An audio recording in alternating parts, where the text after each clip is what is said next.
নমস্কার, @জয় স্মোকিং চ্যানেলে আপনাদের সকলকে স্বাগত। আজ শুভ গণেশ চতুর্থীতে নিজের আনন্দটাকে আপনাদের সাথে ভাগ করে নিলাম। আজ বানালাম কালারফুল পোলাও। চলুন তাহলে শুরু করা যাক। ভিডিওটি ভালো লাগলে লাইক করবেন, কমেন্ট করবেন, শেয়ার করবেন এবং আমার চ্যানেলটি সাবস্ক্রাইব করবেন। তার জন্য সবার প্রথমে একটি মাটির কড়াইয়ে কিছু কাজু বাদাম ঘি দিয়ে হালকা করে ভেজে তুলে নিয়েছি। একইভাবে কিশমিশটাকেও ভেজে তুলে নিয়েছি।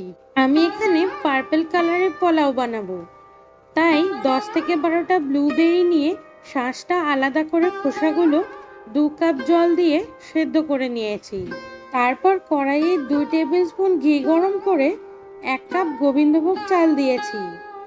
1 থেকে 1.5 মিনিট চালটা ভাজার পর তাতে স্বাদ মতো লবণ ও চিনি দিয়েছি। একটু নেড়ে চেড়েই ঘিয়ে ভাজা কাজু বাদাম ও কিশমিশ দিয়েছি। কাজু কিশমিশ ভালো করে চালের সাথে মিশিয়ে নিয়ে 2 কাপ জল দিয়েছি। ব্লুবেরির খোসা ফোটানোর ফলে জলের কালারটা এইরকম এসেছে। আর একটা কথা বলি, আপনারা যতটা চাল দেবেন তার দ্বিগুণ জল দেবেন। 10 থেকে 15 মিনিট পর দেখুন কি সুন্দর পোলাওটা তৈরি হয়ে গিয়েছে। আমি প্রথমবার মাটির কড়াইয়ে পোলাও বানাচ্ছি, তাই আগে একবার ঢাকনা তুলে নেড়ে চেড়ে দিয়েছি। বাকি পোলাওগুলো আমি সেম প্রসেসেই বানিয়েছি। এছাড়া লাল পোলাও দেখতে হলে আমার ভিডিওগুলো ফলো করুন।